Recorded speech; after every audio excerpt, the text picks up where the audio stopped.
This is The Science of Self, a podcast brought to you by Newton Media Group and Peter Hollins. Today is Friday, October 29, 2021. Practical self-discipline. Become a relentless, goal-achieving, and temptation-busting machine. A guide for procrastinators, slackers, and couch potatoes. Written by Peter Hollins. Narrated by Russell Newton.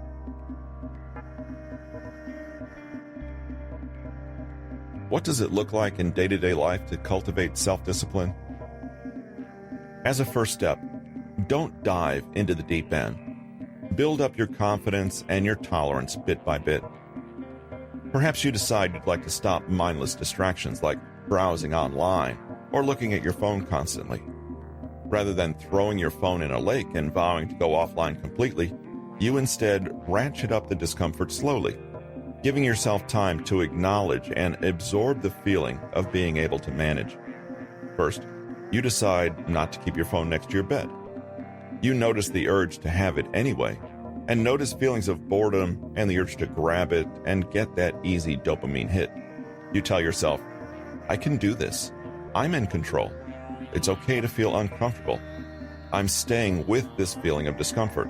And, lo and behold, you discover you can endure it. You make a habit of it. No arguing, justification, excuses, or avoidance. You simply acknowledge, yes, it's uncomfortable. Yes, I don't like it. But that's okay. I can do this. Next, you inch up the discomfort. You've done the hard work of starting, and you've given yourself proof that you can indeed bear discomfort. Now you can push it a little. Perhaps you decide to whittle your mindless phone scrolling to just an hour a day. It's a small goal, but you achieve it. You feel proud of having done it. You may even notice that this pride feels better than the fleeting moment of entertainment or distraction you got from scrolling in the first place. You keep telling yourself, I can do this. Keep going. Gradually push yourself out of your comfort zone.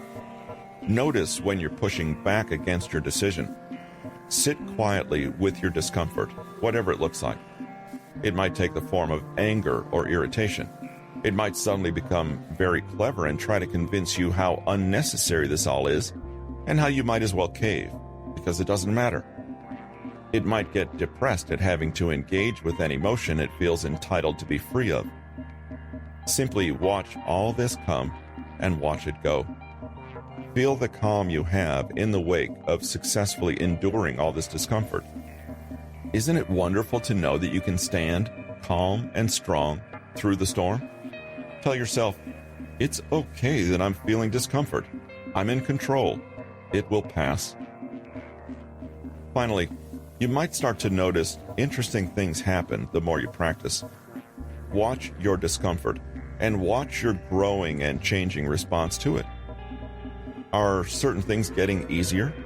Are you becoming familiar with all your idiosyncratic ways of resisting discomfort internally? Say to yourself, I am capable of sitting with discomfort and any other negative feelings that may pass. I'm watching with curiosity. I'll stay here with myself and with the feeling. I can do this. I will not respond with avoidance or escape or resistance. I welcome the experience. I can do this. Of course, the other side of learning to tolerate discomfort is not just to endure negative feelings, but to deliberately put off positive ones. Self-denial is the other side of the same self-discipline coin.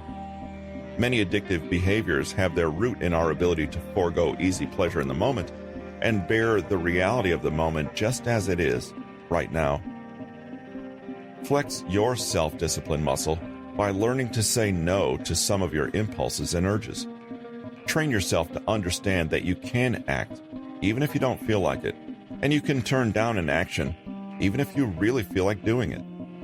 As above, give yourself the opportunity to notice the feeling of calm strength this gives you. Skip eating that sweet treat you go for automatically.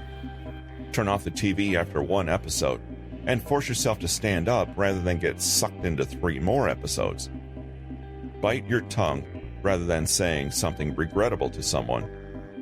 A little self-denial opens up a crucial window of opportunity in which you can pause and deliberate on your actions.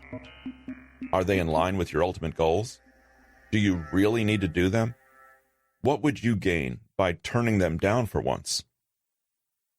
Self-restraint and presence of mind enhance your sense of empowerment and control. Rather than being reactive and unconscious in your habits, stop and sink into the feeling of not fulfilling every desire, not acting, not going the easy way, or abstaining. It's a counterintuitive approach, but one that only yields greater and greater rewards the more it's practiced.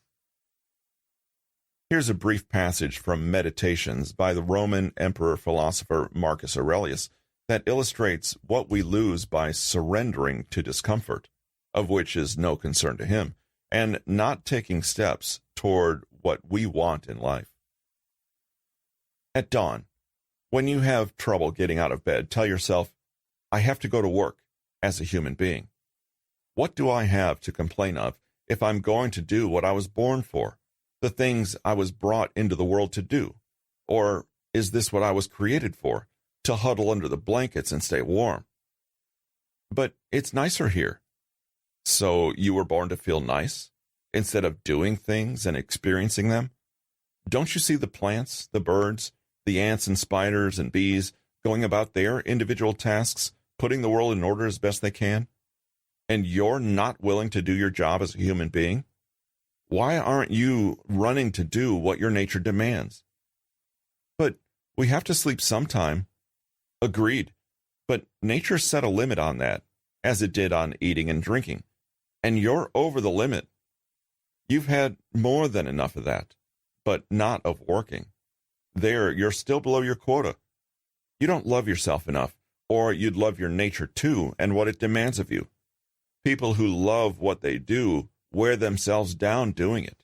They even forget to wash or eat. Thanks again for joining us today, and please take a moment to visit bit.ly/Peter Hollins to request your copy of 7 Surprising Psychology Studies that will change the way you think. Also, help us keep this podcast sponsor-free by leaving a review and a rating on your podcast provider. If you'd like to check out the audiobook Practical Self-Discipline by Peter Hollins, go to Audible at bit.ly/Practical Self-Discipline.